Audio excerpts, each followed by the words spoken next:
स्वागत है आप सभी का नई कहानी में। हमारी आज की कहानी है बूढ़े पिता का दर्द। बूढ़े बाप का दर्द तुम क्या जानोगे, अभी तुमने कुछ खोया ही क्या है जो तुम मेरा दर्द जानोगे। ज्येष्ठ की दहकती दोपहरी में रामनाथ अपने आंगन की खाट पर लेटे थे। पसीने से भीगे आकाश की ओर ताकते हुए वे अपनी दिवंगत पत्नी की याद में अश्रु बहा रहे थे। 2 बज चुके थे, पर उनकी आंखों से नींद कोसों दूर थी। नींद आती भी कैसे। सुबह से अन्न का एक दाना भी उनके कंठ से नहीं उतारा था। उनकी अंतड़ियां अब भोजन के लिए तड़प रही थीं। रामनाथ धीरे से रसोई में गए, कुछ खाने को ढूंढने लगे, पर वहां कुछ भी नहीं था। दूध की आस में उन्होंने फ्रिज खोला तो वह बर्तन भी खाली था। निराश रामनाथ जी ने 1 गिलास पानी पिया और भारी मन से अपनी चारपाई पर लौट आए। भीषण गर्मी उनके शरीर को झुलसा रही थी और भूख से पेट में मरोड़ उठ रहे थे। वे बेचैनी से करवटें बदल रहे थे, बस यही सोच रहे थे कि कब सुबह होगी और कब उनकी बहू उन्हें कुछ खाने को देगी। उनके कमरे में पंखा नहीं था, इसलिए तपती गर्मी में आंगन में सोना उनकी मजबूरी थी। दूसरी ओर उनके बेटे बहू संजीव और रीना अपने कमरे में एसी की ठंडी हवा में चैन की नींद सो रहे थे। कल रात वे दोनों शादी में गए थे और वहीं से डिनर करके लौटे थे। उनके पास रामनाथ जी की चिंता करने का समय नहीं था। बहू ने सुबह की बची 2 बासी रोटियां उनके लिए रख दी थीं और जाते समय कह दिया था कि चाय बनाकर उनके साथ खा लें। रामनाथ जी के साथ अक्सर ऐसा ही होता था। उनकी बहू रीना रात की बची हुई रोटियां ही उन्हें खाने के लिए दे देती थी। अब तो जैसे ये उनकी रोज की बात हो गई थी। एक दिन उनके बेटे बहू शादी की दावत में चले गए। रात में जब रामनाथ जी को भूख लगी तो वे रसोई में गए। रोटियों का डिब्बा खोला तो देखा रोटियां सड़ चुकी थीं, बदबू आ रही थी, लेकिन क्या करते, भूख भी तो लगी थी। उन्होंने चारों ओर नजर घुमाई, मगर खाने को कुछ नजर नहीं आया।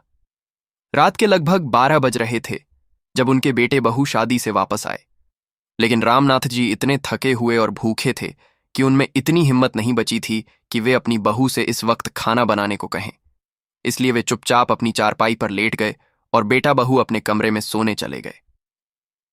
जैसे जैसे रात बीतती गई, रामनाथ जी की भूख भी बढ़ती ही गई। भूख से व्याकुल होकर उन्हें नींद तो आ गई और सुबह कुकर की सीटी की आवाज से उनकी आंख खुली। उन्होंने देखा कि उनकी बहू रीना रसोई में खाना बना रही थी। खाने की मनमोहक खुशबू से रामनाथ जी की भूख और भी तेज हो गई। उनके मन में एक संतोष का भाव आया। लगा कि चलो, अब थोड़ी ही देर में उन्हें स्वादिष्ट भोजन मिलेगा। अभी वे यही सोच रहे थे कि अचानक उनके कानों में एक कठोर तेज आवाज पड़ी, जिससे वे डर से कांप उठे। क्या इतनी देर तक सोते रहते हैं आप? उठने में इतनी देर लगा दी। रामनाथ जी ने अपनी बहू की तरफ देखा। रीना उनके हाथ में गर्म चाय का कप थमाते हुए बोली, चाय पीजिए और घर के कामों में मेरी मदद कीजिए। 2 दिन से कपड़े धोए नहीं गए हैं, उन्हें धोकर छत पर सुखा आइए और उसके बाद पूरे घर की झाड़ू पोछा भी करनी है। और हाँ, जल्दी कीजिएगा, मेरे मायके से लोग आने वाले हैं और मैं उनके लिए खाना बना रही हूं। उनके आने से पहले सारा काम खत्म हो जाना चाहिए। बहू बिना रुके बातें कहे जा रही थीं और रात के भूखे रामनाथ जी के पास अपनी बात कहने की हिम्मत ही नहीं थी। उन्होंने 1 कप चाय पीकर किसी तरह अपने आप को संभाला और कपड़े धोने के लिए बाथरूम में चले गए। बुढ़ापे और शरीर की दुर्बलता के कारण उनसे इतना काम नहीं हो पाता था, पर वे लाचार थे। सारा काम खत्म करके रामनाथ जी हांफते हुए बहू के पास आए और बोले, बहू, मैंने घर का सारा काम कर दिया है। अब मुझे बहुत जोर की भूख लगी है। रात से मैंने कुछ नहीं खाया है। जो रोटियां तुमने रात को मेरे लिए रखी थीं, वो सुबह की बनी होने के कारण खराब हो गई थीं। उनमें से बदबू आ रही थी, इसलिए मैं उन्हें नहीं खा पाया। बहू झट से बोली, क्या मतलब है आपका? क्या मैं आपको बासी रोटियां खिलाती हूं? हे भगवान, अब ये तोहमत भी। आपको जरा भी शर्म नहीं आती ऐसा झूठ बोलते हुए? सुन लीजिए ध्यान से, जब तक मेरे मायके वाले आकर खाना नहीं खा लेते तब तक आपको कुछ नहीं मिलेगा। कहीं खाना कम पड़ गया तो? अगर कुछ बच गया तो बाद में दे दूंगी। बस कीजिए, रीना ने रूखे स्वर में कहा और रामनाथ जी को एक बिस्कुट का पैकेट पकड़ा दिया। जाकर अपने कमरे में खाइए और जब तक मेरे मायके वाले नहीं आ जाते और चले नहीं जाते वहीं रहिए। यहां कहीं घूमने की जरूरत नहीं है। और हां, आंगन से अपनी चारपाई भी उठा लीजिए, घर को कबाड़ खाना बना रखा है। रामनाथ जी का मन तो बहुत हुआ कि अपनी बहू को कुछ कहें, पर वे जानते थे कि अगर उन्होंने कुछ कहा तो उनके बेटे के आते ही रीना झगड़ा करेगी और संजीव भी उसकी बातों में आकर उन्हें फिर से वृद्धाश्रम में छोड़ने की धमकी देगा। इसलिए वे चुप रहे, अपमान का घूंट पीकर। बेटे की शादी के बाद से रामनाथ जी को लगता था कि संजीव उनकी तकलीफों से बिल्कुल अनजान हो गया है। उसे अपने बूढ़े बाप की कोई परवाह नहीं। वह बस अपनी पत्नी के इशारों पर चलता है, उसी की बातें सुनता है। इसलिए रामनाथ जी ने बिना कुछ कहे अपनी चारपाई उठाई और अपने कमरे में ले जाकर रख दी।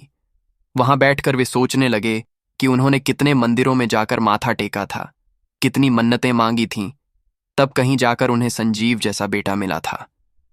उन्होंने सोचा था कि बुढ़ापे में वही उनका सहारा बनेगा, लेकिन अब लगता था कि उसे अपनी पत्नी के अलावा कुछ नजर नहीं आता और न ही उसकी बातों के सिवा कुछ सुनाई देता है।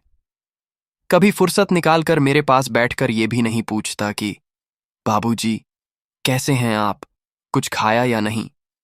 अब तो जब भी कुछ बोलता है बस गुस्से से ही बोलता है। मेरा बेटा और बहू जब भी मुझसे बात करते हैं तो ऐसा लगता है जैसे मुझे निगल ही जाएंगे। मैंने क्या कुछ नहीं किया अपने बेटे के लिए? मेरे पास था ही क्या? बस 2 छोटे कमरे और एक खिलौनों की छोटी सी दुकान। लेकिन मैंने ठान लिया था कि मैं अपने बेटे के लिए एक बड़ा व्यवसाय खड़ा करूंगा। इसलिए जब वो हुआ तो मैंने अपनी मेहनत को और बढ़ा दिया और 10 साल की लगातार मेहनत से मेरी छोटी सी दुकान एक बड़े शोरूम में बदल गई।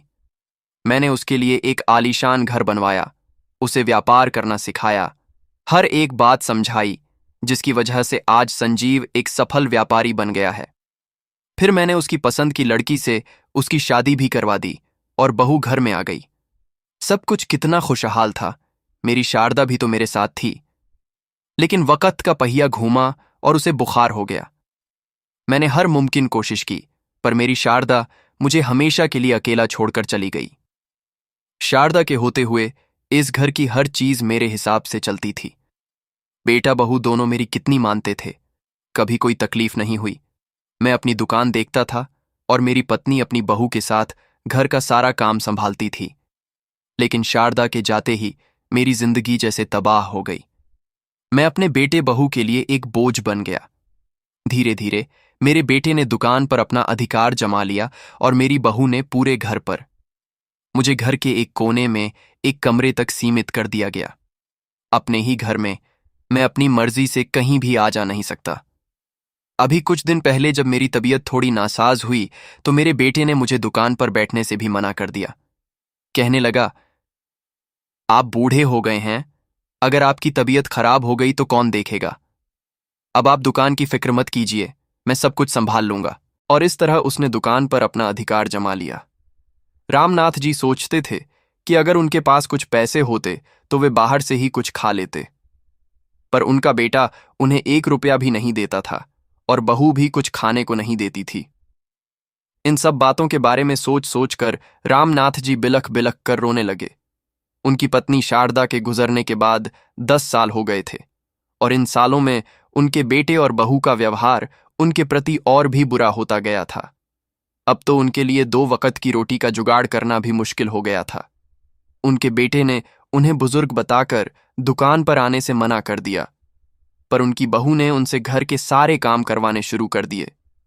घर की साफ सफाई से लेकर झूठे बर्तन धोने और कपड़े तक सब कुछ उनकी बहू उनसे करवाती है। और अगर वे जरा भी कुछ कहते हैं तो घर में झगड़ा शुरू हो जाता है। इसी झगड़े से बचने के लिए रामनाथ जी चुपचाप सारे काम करते रहते हैं। वक्त के साथ साथ उनके बेटे और बहू का बर्ताव और भी बुरा होता जा रहा था, पर उन्हें जरा भी एहसास नहीं हुआ कि रामनाथ जी की उम्र हो रही है और वे इतना काम कैसे कर पाएंगे। रामनाथ जी का एक पोता भी है जो इंजीनियरिंग पढ़ने के लिए विदेश गया है। अजय जब छोटा था तो रामनाथ जी का सारा वक्त उसी के साथ खेलने कूदने में बीतता था। अजय भी अपने दादाजी के साथ घूमने फिरने और खेलने में बहुत खुश रहता था। दादाजी उसे कभी पार्क ले जाते तो कभी बाजार। दोनों में इतना प्यार था कि अजय को रात में दादाजी से कहानी सुने बिना नींद ही नहीं आती थी। स्कूल से आने के बाद अजय अपने दिन भर की सारी बातें दादाजी को बताता था। अजय इंजीनियर बनना चाहता था और इसलिए स्कूल खत्म होते ही उसके माँ बाप ने उसे पढ़ने के लिए ऑस्ट्रेलिया भेज दिया। और जब से अजय ऑस्ट्रेलिया गया है, रामनाथ जी बिल्कुल अकेले हो गए हैं। उनका तो बस वही एक पोता था। अजय के साथ बातें करके रामनाथ जी अपने सारे दुख भूल जाते थे। वही तो उनके खाने पीने और दवाइयों का ध्यान रखता था। अपने कमरे में बैठे रामनाथ जी पुरानी यादों में खोए हुए थे। तभी अचानक दरवाजे की घंटी बजी और वे अपनी यादों से बाहर आ गए। वे समझ गए थे कि बहू के मायके वाले आ गए हैं, पर उन्हें बाहर जाकर कुछ देखने की इजाजत नहीं थी। बाहर हंसी मजाक की आवाजें आ रही थीं और नाश्ता पानी भी जोर शोर से चल रहा था। रात से भूखे रामनाथ जी अपने कमरे में बैठे इंतजार कर रहे थे कि कब बहू के रिश्तेदार खाना खा लें तो उन्हें भी कुछ खाने को मिले। बहू के मायके वालों को आए 3 घंटे हो चुके थे। फिर सबके लिए डाइनिंग टेबल पर खाना लगाया गया और सब मजे से खाना खाने लगे। इधर रामनाथ जी पानी पीकर अपनी भूख शांत करने की कोशिश कर रहे थे, पर नाकाम रहे। अब तो पानी भी खत्म हो गया था, इसलिए पानी लेने के लिए जैसे ही वे अपने कमरे से निकलकर रसोई में गए, तभी उनकी बहू की मां ने अपनी बेटी से कहा, क्या रीना, तुम अपने ससुर से कुछ काम धाम भी करवाती हो या बस दिन भर यूं ही पड़े रहते हैं और खाते रहते हैं? रीना बोली, अरे मां, आप भी कैसी बातें करती हैं। अब ये बूढ़े हो गए हैं, ज्यादा काम तो नहीं करवाती, पर थोड़ा बहुत तो करवा ही लेती हूं। ऐसे ही बैठे बैठे मुफ्त में खाना थोड़ी खिलाऊंगी। दोनों बातें करते हुए हंसने लगी और वहां से चली गई। रामनाथ जी रसोई में खड़े खड़े अपनी बहू और समधन की बातें सुन रहे थे। उनके शब्द उनके दिल में तीर की तरह लग रहे थे और उनकी आंखों से आंसू टपक रहे थे। रामनाथ जी के मन में एक तूफान मचा हुआ था। वे सोच रहे थे कि अभी अपनी बहू को कह दें कि वे उनकी कमाई का नहीं बल्कि अपनी मेहनत का खा रहे हैं। ये दुकान, ये इतना बड़ा घर, सब कुछ उन्होंने अपने हाथों से खड़ा किया है। लेकिन वे अपने गुस्से को पी गए। सोचते सोचते उनके हाथों से पानी का गिलास गिर गया और रसोई घर में पानी फैल गया। गिलास की आवाज सुनकर बहू दौड़ती हुई आई और रसोई में पानी देखकर गुस्से से लाल हो गई। क्या आपको इतनी सी बात समझ नहीं आती? जब मैंने आपको रसोई में आने से मना किया था तो फिर क्यों आए? सारी रसोई खराब कर दी। चलिए जल्दी से साफ कीजिए। अभी बहू की बात खत्म भी नहीं हुई थी कि उनका बेटा भी पीछे से चिल्लाता हुआ आ गया, पिताजी, जब रीना ने आपको मना किया था तो फिर आप रसोई में क्यों आए? क्या जरूरत है पूरे घर में यूं ही घूमने की? आपसे एक जगह पर बैठा नहीं जाता। सारा मूड खराब कर दिया। ये कहकर बेटा और बहू गुस्से से वहां से चले गए। रामनाथ जी को इतनी भूख नहीं लगी थी जितना अपने बच्चों की ये बातें सुनकर दुख हुआ। आज वे बिल्कुल टूट चुके थे। उनकी आंखें नम थीं, हाथ कांप रहे थे। उन्होंने जैसे तैसे रसोई साफ की और चुपचाप अपने कमरे में चले गए। वहां बैठकर वे अपनी किस्मत को कोसने लगे। जब सब लोग खाना खाकर चले गए तो रामनाथ जी इंतजार करते रहे कि शायद बहू उनके लिए कुछ खाने को लाएगी, लेकिन बहू ने रसोई बंद की और अपने कमरे में जाकर सो गई। रामनाथ जी ने आवाज दी, बेटा, कुछ खाने को दो, बहुत भूख लगी है। तो उनके बेटे और बहू दोनों गुस्से से चिल्ला पड़े, मेहमानों के सामने हमारी बेइज्जती करवा दी। आज तुम्हें कुछ नहीं मिलेगा खाने को। अगर इस घर में रहना है तो चुपचाप रहो, नहीं तो निकल जाओ यहां से। तुम्हारी कोई जरूरत नहीं है हमें। अपने बेटे की ये बातें सुनकर रामनाथ जी के पैरों तले की जमीन खिसक गई। उन्हें कुछ समझ नहीं आ रहा था, क्या करें, कहां जाए। लेकिन अब ये जिल्लत उनसे बर्दाश्त नहीं हो रही थी। बैठे बैठे उन्हें कुछ याद आया और उन्होंने अपना पुराना बक्सा खोला। उसमें उन्हें अपने पर्स में कुछ पैसे मिल गए। उन्होंने वो पैसे अपनी जेब में डाले, अपनी लाठी उठाई और घर से निकल पड़े। उनके बेटे बहू ने उन्हें जाते हुए देखा, पर किसी ने उन्हें टोका तक नहीं, किसी ने पूछा तक नहीं कि बाबूजी कहाँ जा रहे हो। रामनाथ जी की जेब में बस 700 रुपए थे। चलते चलते उनके दिमाग में यही बात घूम रही थी कि इन 700 रुपयों से वे क्या कर सकते हैं। भूख भी बहुत जोरों से लगी थी, इसलिए सबसे पहले उन्होंने 50 रुपए से एक छोटे से ढाबे पर खाना खाया और अपनी भूख को शांत किया। रामनाथ जी भले ही बूढ़े हो गए थे, पर उनके अंदर का व्यापारी अभी भी जिंदा था। बाकी बचे 650 रुपए उनके हाथ में थे और वे सोच रहे थे कि कोई ऐसा रास्ता निकालना होगा जिससे उन्हें भूखे पेट न सोना पड़े। बहुत सोचने विचारने के बाद उन्हें एक तरकीब सूझी। उन्होंने बचे हुए पैसों से कुछ चिप्स के पैकेट खरीदे और एयरपोर्ट के बाहर जाकर आने जाने वालों को चिप्स बेचने के लिए खड़े हो गए। लेकिन काफी देर तक कोई चिप्स खरीदने नहीं आया। गर्मी में खड़े खड़े उनका शरीर पसीने से तरबतर हो रहा था, फिर भी वे हिम्मत नहीं हारे।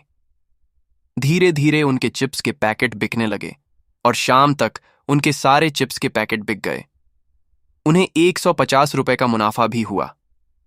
रात हो रही थी, इसलिए घर लौटने से पहले उन्होंने रास्ते में एक ढाबे पर खाना खा लिया, क्योंकि वे जानते थे कि घर पर उनकी बहू उन्हें कुछ खाने को नहीं देगी। खाना खाकर वे घर वापस आ गए। अब रामनाथ जी का यही रोज का नियम बन गया था। वे बूढ़े जरूर हो गए थे, पर इस उम्र में भी वे मेहनत करने से पीछे नहीं हटते थे।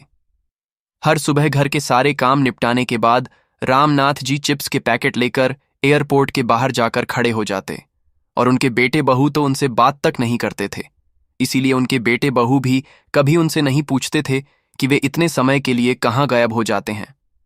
रामनाथ जी के पास अपने खर्चे के लिए कुछ पैसे जमा होने लगे थे, और वे उन्हीं पैसों से पेट भरकर खाना खा लेते थे और कुछ बचा भी लेते थे।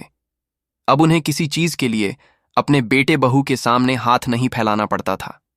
देखते देखते 8 महीने बीत गए, और फिर वह दिन भी आ गया जब अजय की पढ़ाई पूरी हो गई। अब वह अपने मम्मी पापा और दादाजी को सरप्राइज देने के लिए इंडिया आ रहा था। जहाज में बैठे बैठे वह खुशी से फूला नहीं समा रहा था। वह सोच रहा था कि उसे अचानक देखकर उसके मम्मी पापा कितने खुश होंगे, और दादाजी तो उसे देखते ही प्यार से गले लगा लेंगे। इतने सालों बाद वह अपने सबसे अच्छे दोस्त से मिलने वाला था। अजय के साथ उसका एक दोस्त भी भारत लौट रहा था। दोनों दोस्त जहाज में बैठे बैठे बातें कर रहे थे। अजय अपने दोस्त को अपने दादाजी के बारे में बता रहा था कि कैसे उसके विदेश जाने की बात सुनकर दादाजी की आंखों में आंसू आ गए थे, और आज उसे अचानक अपने सामने देखकर दादाजी की खुशी का ठिकाना नहीं रहेगा। जैसे ही अजय अपने दोस्त के साथ हवाई अड्डे से बाहर निकला तो उसने देखा कि उसके दादाजी गेट के बाहर बहुत सारे चिप्स के पैकेट लिए बेच रहे थे और बार बार अपने रुमाल से पसीना पोंछ रहे थे। उसी वक्त अजय के दोस्त ने उससे कहा, अजय देखो तो, ये तुम्हारे दादाजी जैसे लग रहे हैं। दोनों धीरे धीरे रामनाथ जी के पास गए। पास जाकर देखा तो अजय की आंखें खुली की खुली रह गईं, क्योंकि वह सचमुच उसके दादाजी ही थे। दादाजी राह चलते लोगों से चिप्स के पैकेट खरीदने की प्रार्थना कर रहे थे। जैसे ही अजय उनके करीब पहुंचा तो उन्होंने बिना देखे ही उससे कहा, बेटा ये चिप्स ले लो, 10 रुपए का एक पैकेट है, तुम्हें कौन सा चाहिए? उसी वक्त अजय की आंखों से आंसू टपकने लगे। रुंधे गले से अजय बोला, मुझे चिप्स नहीं, मेरे दादाजी चाहिए। अपने पोते की आवाज सुनकर रामनाथ जी ने जैसे ही नजरें उठाई तो उनके सामने उनका लाडला पोता अजय खड़ा था। दोनों दादा पोता एक दूसरे से लिपट कर रोने लगे। पास में खड़ा अजय का दोस्त भी ये मंजर देखकर रो पड़ा। फिर अजय ने अपने दादाजी को गौर से देखा। वे पहले से बहुत ज्यादा दुबले पतले हो गए थे। दादाजी के चेहरे को देखकर अजय का दिल भर आया, जैसे सारे दुख उन्हीं पर आ पड़े हों। उसने रुंधे गले से पूछा, दादाजी आप यहां इतनी धूप में चिप्स क्यों बेच रहे हैं? आपको तो आराम करना चाहिए। आपको क्या जरूरत है ये सब करने की? और मम्मी पापा कहाँ हैं? उन्होंने आपको मना नहीं किया। देखिए कितनी गर्मी है और आप पूरे पसीने से तरबतर हो रहे हैं। अगर आपको कुछ हो गया तो मैं क्या करूंगा? मैंने पहले ही अपनी दादी को खो दिया है। इतने दिनों बाद अपने पोते के मुंह से प्यार भरे शब्द सुनकर रामनाथ जी अपने आंसू नहीं रोक पाए। जैसे ही रामनाथ जी ने उसे अपने ऊपर हुए जुल्मों की दास्तां सुनाई, अजय के पैरों तले से जमीन निकल गई। उसका दिमाग सुन्न हो गया। जिन माँ बाप को वह आज तक भगवान मानता आया था, उनकी असलियत जानकर वह हैरान रह गया। उसे विश्वास नहीं हो रहा था कि कोई इंसान इतना निर्दयी कैसे हो सकता है। लेकिन अब अजय ने फैसला कर लिया था कि जिन लोगों ने उसके दादाजी के साथ जानवरों जैसा सलूक किया है, उन्हें वह सजा जरूर देगा। सबसे पहले वह अपने दादाजी को एक अच्छे होटल में ले गया, जहां उसने उन्हें पेट भरकर स्वादिष्ट खाना खिलाया। फिर उसने वहां उनके लिए एक आरामदायक कमरा बुक किया और उनकी जरूरत का हर सामान वहां रखवा दिया। थोड़ी देर उनके साथ बैठकर बातें की और फिर कहा, दादाजी आप यहां आराम कीजिए, मैं आता रहूंगा आपसे मिलने। आपके खाने का इंतजाम भी हो गया है। वेटर आपके कमरे में खाना पहुंचा देगा। आपको कहीं जाने की जरूरत नहीं है। यह कहकर अजय घर की तरफ चल दिया। घर पहुंचते ही उसकी मां ने उसे देखा और खुशी से बोली, अरे बेटे, तूने बताया भी नहीं कि तू आ रहा है। अगर बताता तो हम तेरे स्वागत की तैयारी करते। अजय ने अपनी मां की आंखों में देखते हुए गंभीर स्वर में कहा, अगर मैं बता देता तो वो सब कैसे देखता जो आज मैंने देखा है। तभी रीना ने अपने पति को आवाज दी, सुनिए जी, देखिए कौन आया है। इतने सालों में कितना बड़ा हो गया है। खुशी के आंसुओं के साथ रीना अपने बेटे को गले लगाने ही वाली थी कि अजय ने अपना हाथ पीछे खींच लिया और पूछा, मां, दादाजी कहाँ हैं? वो घर में दिखाई नहीं दे रहे। ये कहते हुए अजय दादाजी के कमरे में गया, पर वे वहां नहीं थे। उसे पता था कि वे वहां नहीं होंगे। वह सिर्फ अपने माँ बाप को दिखाना चाहता था। तभी रीना घबराहट के साथ उसके पीछे आई और बनावटी हंसी हंसते हुए बोली, अरे बेटा, तुझे तो पता है तेरे दादाजी कोई काम तो करते नहीं, बस दिन भर खाते पीते रहते हैं और कमरे में पड़े पड़े ऊबते रहते हैं। इसलिए हमने ही उनसे कहा था कि कभी कभी बाहर भी जाया करो, नहीं तो शरीर अकड़ जाएगा। अपनी मां की ये बात सुनकर अजय हैरान रह गया। सुबह से शाम हो गई थी, पर रामनाथ जी घर नहीं आए थे। तब अजय ने अपने पिता से पूछा, पापा, दादाजी अभी तक घर क्यों नहीं आए? क्या उन्होंने आपको बताया था कि वे कहाँ गए हैं? अरे बेटे, तेरे दादाजी कभी कभी अपने दोस्त के घर चले जाते हैं और वहीं 1-2 दिन रुक जाते हैं। तू चिंता मत कर, रात बहुत हो गई है, अब सो जा। अगली सुबह अजय तैयार होकर दादाजी से मिलने होटल गया और उनके साथ बैठकर खाना खाया। फिर उसने अपने दादाजी को ढांढस बंधाते हुए कहा, दादाजी, आप जरा भी चिंता न करें, सब ठीक हो जाएगा। यह कहकर अजय अपने दादाजी को लेकर घर पहुंचा। अपने बेटे और दादाजी को एक साथ देखकर उसके माँ बाप के होश उड़ गए। तभी रीना ने घबराकर अपने बेटे से पूछा, बेटा, दादाजी कहाँ मिले तुम्हें? अजय ने गुस्से भरे चेहरे के साथ अपनी मां से कहा, आपने तो मुझे ठीक से बताया ही नहीं कि दादाजी कहाँ गए हैं, पर मैंने उन्हें ढूंढ ही लिया। बेटे की बात सुनकर दोनों माँ बाप की नजरें झुक गईं। अजय बोला, मुझे शर्म आती है आप दोनों को अपने माँ बाप कहते हुए। आप कितने बेवकूफ हैं, झूठ पे झूठ बोले जा रहे थे। क्या आपको पता है कि कल मैंने दादाजी को एयरपोर्ट के बाहर चिप्स बेचते हुए देखा? अगर मैंने ये सब अपनी आंखों से नहीं देखा होता तो मुझे आपकी सच्चाई का पता ही नहीं चलता। कहते हैं कि औरतों का दिल बहुत नरम होता है, लेकिन आप एक औरत होकर अपने पिता जैसे बुजुर्ग के साथ इतना बुरा बर्ताव कैसे कर सकती हैं?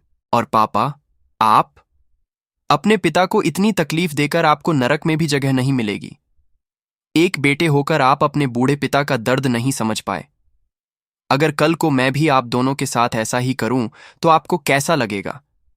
और शायद आप ये भूल गए कि ये आलीशान घर और दुकान जिस पर आप अपना हक जमाए बैठे हैं, वो सब मेरे दादाजी का है। और आपने उन्हीं पिता को रात की बासी रोटियां खाने को दी। उनके कमरे में एक पंखा तक नहीं लगाया। अरे, कोई अपने घर के नौकर के साथ भी ऐसा बर्ताव नहीं करता जैसा आपने अपने पिता के साथ किया है। आपको इसकी सजा तो मिलनी ही चाहिए।